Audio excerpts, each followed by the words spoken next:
नमस्कार दोस्तों, आज हम जीव विज्ञान का एक नया पाठ शुरू करेंगे जिसका नाम है कोशिका जीवन की इकाई। अब हम इस पाठ का पहला भाग पढ़ेंगे। इस वीडियो में हम पढ़ेंगे कोशिका क्या है, कोशिका सिद्धांत, कोशिका का समग्र अवलोकन और प्रोकैरियोटिक कोशिकाएं। कोशिका क्या है?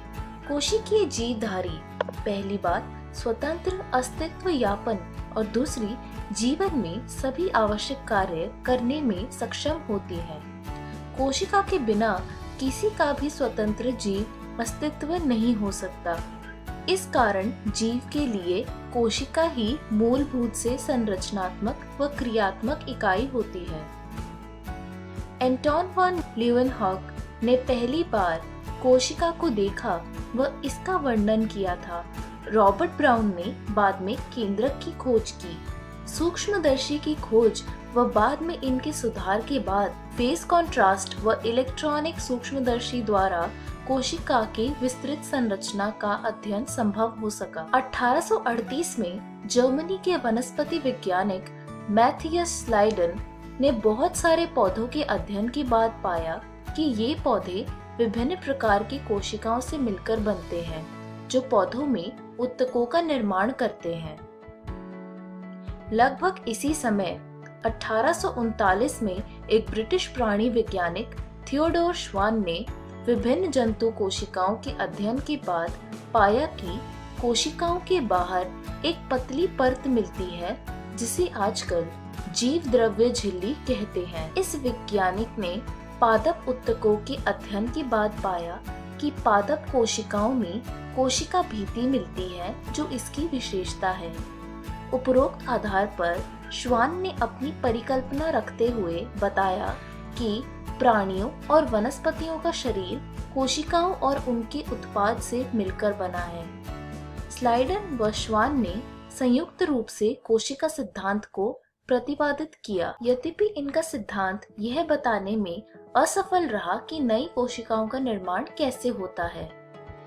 पहली बार रुडोल्फ विर्चोव ने 1855 में ये स्पष्ट किया कि कोशिका विभाजित होती है और नई कोशिकाओं का निर्माण पूर्व स्थित कोशिकाओं के विभाजन से होता है, यानी ओमनिस सेल्युला ई सेल्युला। इन्होंने स्लाइडन व श्वान की कल्पना को रूपांतरित कर नई कोशिका सिद्धांत को प्रतिपादित किया। वर्तमान समय के परिप्रेक्ष्य में कोशिका सिद्धांत निम्नवत है। सभी जीव कोशिका व कोशिका उत्पाद से बनते हैं। सभी कोशिकाएं पूर्व स्थित कोशिकाओं से निर्मित होती है।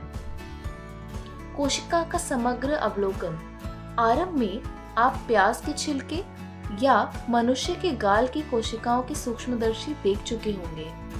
प्याज की कोशिका जो एक प्रारूपी पादप कोशिका है जिसके बाहर सतह पर एक स्पष्ट कोशिका भित्ति व इसके ठीक नीचे कोशिका झिल्ली होती है। मनुष्य की गाल की कोशिका के संगठन में बाहर की तरफ केवल एक झिल्ली संरचना निकलती दिखाई पड़ती है। प्रत्येक कोशिका के भीतर एक सघन झिल्ली युक्त संरचना मिलती है जिसे केंद्रक कहते हैं। इस केंद्रक में गुणसूत्र यानी क्रोमोसोम मिलते हैं और जिसमें आनुवंशिक पदार्थ डीएनए होता है। जिस कोशिका में झिल्ली युक्त केंद्र होता है उसे यूकैरियोटिक व जिसमें झिल्ली युक्त केंद्रक नहीं मिलता उसे प्रोकैरियोट कहते हैं। दोनों यूकैरियोटिक व प्रोकैरियोटिक कोशिकाओं में इसके आयतन को घेरे हुए एक अर्धतरल अवयव मिलता है जिसे कोशिका द्रव्य कहते हैं। दोनों पादप व जंतु कोशिकाओं में कोशिकीय क्रियाओं हेतु कोशिका द्रव्य एक मुख्य स्थल होता है। कोशिका की जीव अवस्था संबंधी विभिन्न रासायनिक अभिक्रियाएं यही संपन्न होती हैं। यूकैरियोटिक कोशिका में केंद्रक के अतिरिक्त अन्य झिल्ली युक्त विभिन्न संरचनाएं मिलती हैं जो कोशिकांग कहलाती है, जैसे अंतःप्रद्रव्यीय जालिका यानी एंडोप्लाज्मिक रेटिकुलम, सूत्र कणिकाएं यानी माइटोकॉन्ड्रिया और सूक्ष्मकाय यानी माइक्रोबॉडी, गोल्जी सम्मिश्र, लैनकाई यानी लाइसोसोम और रसधानी। प्रोकैरियोटिक कोशिका में झिल्ली युक्त कोशिकाओं का अभाव होता है। यूकैरियोटिक व प्रोकैरियोटिक दोनों कोशिकाओं में झिल्ली रहित अंगक राइबोसोम्स मिलते हैं। कोशिका के भीतर राइबोसोम केवल कोशिका द्रव्य में ही नहीं बल्कि दोनों अंगकों हरित लवक पौधों में व सूत्रकणिका में व खुरदारी अंतर्द्रव्य जालिका में भी मिलते हैं और ये कुछ इस प्रकार के दिखते हैं। जंतु कोशिकाओं में झिल्ली रहित तारककाय केंद्रक जैसे अन्य अंगक मिलते हैं जो कोशिका विभाजन में सहायता करते हैं और ये इस प्रकार के दिखते हैं। कोशिकाएं माप, आकार व कार्य की दृष्टि से काफी भिन्न होती है।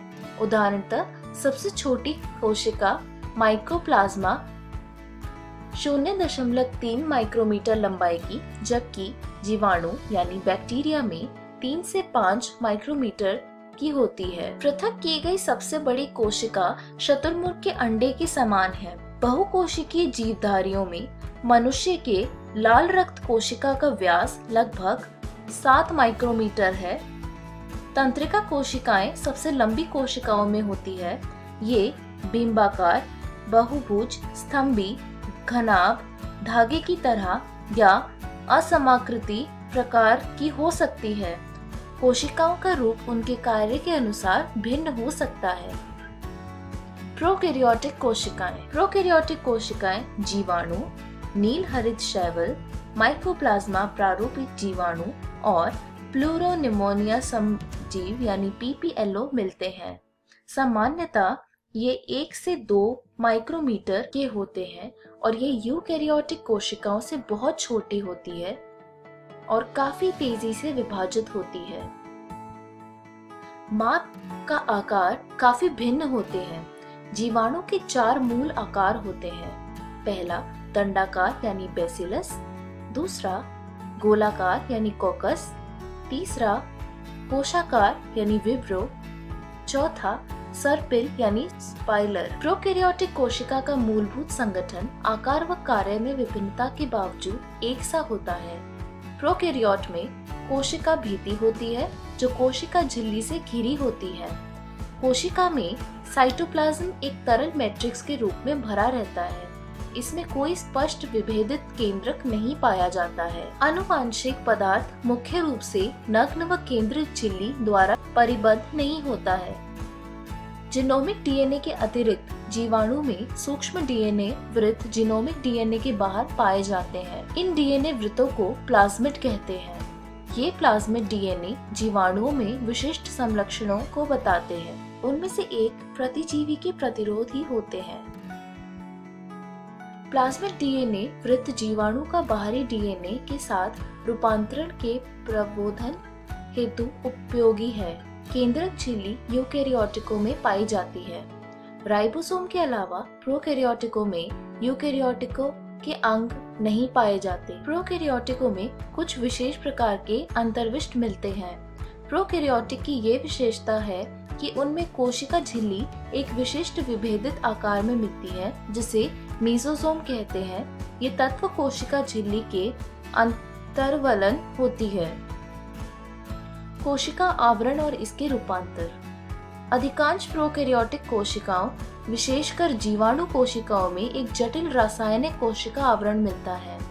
इनमें कोशिका आवरण दृढ़ता पूर्वक बंधकर 3 स्तरीय संरचना बनाते हैं, जैसे ग्लाइकोकैलिक्स, कोशिका भित्ति और जीव द्रव्य झिल्ली। यद्यपि आवरण के प्रत्येक परत का कार्य भिन्न है, पर यह तीनों मिलकर सुरक्षा इकाई बनाते हैं। जीवाणुओं को उनकी कोशिका आवरण में विभिन्नता व ग्राम द्वारा विकसित अभिरंजन विधि के प्रति विभिन्न व्यवहार के कारण 2 श्रेणियों में वर्गीकृत किया गया है, जैसे ग्राम धनात्मक और ग्राम ऋणात्मक। जो ग्राम अभिरंजित होते हैं उसे ग्राम धनात्मक कहते हैं और जो अभिरंजित नहीं हो पाते उन्हें ग्राम ऋणात्मक कहते हैं। ग्लाइकोकैलिक्स विभिन्न जीवाणुओं में रचना एवं मोटाई में भिन्न होती है। कुछ में यह झिल्ली आच्छादित होती है जिसे अवपंक परत कहते हैं व दूसरों में यह मोटी व कठोर आवरण के रूप में हो सकती है जो संपुटिका यानी कैप्सूल कहलाती है। कोशिका भित्ति कोशिका के आकार को निर्धारित करती है। यह सशक्त संरचनात्मक भूमिका प्रदान करती है जो जीवाणु को फटने तथा निपातित होने से बचाती है। जीव द्रव्य झिल्लिका प्रकृति में वर्णात्मक होती है और इसके द्वारा कोशिका बाह्य वातावरण से संपर्क बनाए रखने में सक्षम होते हैं। संरचना अनुसार यह झिल्ली यूकेरियोटिक झिल्ली जैसी होती है। एक विशेष झिल्लीमय संरचना जो जीव द्रव्य झिल्ली के कोशिका में फैलाव से बनती है इसको मीजोजोम कहते हैं। यह फैलाव पुट्टिका, नलिका एवं पुट्टिका के रूप में होता है। यह कोशिका भित्ति निर्माण, डीएनए प्रतिकृति व इसके संतति कोशिका में वितरण को सहायता देता है या श्वसन, स्रावी प्रक्रिया, द्रव्य झिल्ली के पृष्ठ क्षेत्र, एंजाइम मात्रा को बढ़ाने में भी सहायता करता है। कुछ प्रोकैरियोटिक जैसे नील हरित जीवाणु के कोशिका द्रव्य में झिल्लीमय विस्तार होता है जिसे वर्णकी लवक कहते हैं। इसमें वर्णक पाए जाते हैं। जीवाणु कोशिकाएं चलायमान अथवा अचलायमान होती है। यदि वे चलायमान है तो उनमें कोशिका भित्ति जैसी पतली संरचना मिलती है जिसे कशाभिका कहते हैं। जीवाणुओं में कशाभिका की संख्या व विन्यास का क्रम भिन्न होता है। जीवाणु कशाभिका यानी फ्लैजिलम 3 भागों में बटा होता है: तंतु, अंकुश और आधारीय शरीर, और ये कुछ इस प्रकार का दिखता है। तंतु कशाभिका का सबसे बड़ा भाग होता है और ये कोशिका सतह से बाहर की ओर फैला होता है। जीवाणुओं की सतह पर पाए जाने वाली संरचना, रोम व झालर इनकी गति में सहायक नहीं होती है। रोम लंबी नलिकाकार संरचना होती है जो विशेष प्रोटीन की बनी होती है। झालर लघुशुक जैसे तंतु है जो कोशिका के बाहर प्रवर्धित होते हैं। कुछ जीवाणुओं में यह उनको पानी की धारा में पाई जाने वाली चट्टानों व पोषक ऊतकों से चिपकने में सहायता प्रदान करती है। राइबोसोम व अंतर्विष्ट पिंड। प्रोकैरियोट में राइबोसोम कोशिका की जीव द्रव्य झिल्ली से जुड़े होते हैं। ये 15 से 20 नैनोमीटर आकार के होते हैं और 2 उप इकाइयों में 50S व 30S में बनी होती है जो आपस में मिलकर 70S प्रोकैरियोट राइबोसोम बनाते हैं। राइबोसोम के ऊपर प्रोटीन संश्लेषित होती है। बहुत से राइबोसोम एक संदेशवाहक आरएनए से संबंध होकर एक श्रृंखला बनाते हैं जिसे बहुराइबोसोम अथवा बहुसूत्र कहते हैं। बहुसूत्र का राइबोसोम संदेशवाहक आरएनए से संबंध होकर प्रोटीन का निर्माण करने में भाग लेता है, जैसे कि आप इस चित्र में देख सकते हैं। अंतर्विष्ट पिंड। प्रोकैरियोटिक कोशिकाओं में बचे हुए पदार्थ कोशिका द्रव्य में अंतर्विष्ट पिंड के रूप में संचित होते हैं। यह झिल्ली द्वारा घिरे नहीं होते एवं कोशिका द्रव्य में स्वतंत्र रूप से पड़े रहते हैं। उदाहरणार्थ फॉस्फेट कोशिकाएं, साइनोफाइसिन कणिकाएं और ग्लाइकोजन कणिकाएं।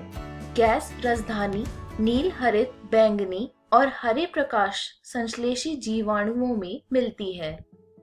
इस वीडियो में हमने सीखा कोशिका क्या है, कोशिका सिद्धांत, कोशिका का समग्र अवलोकन और प्रोकैरियोटिक कोशिकाएं।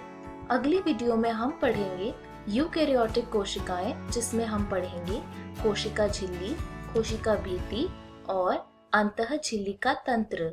धन्यवाद।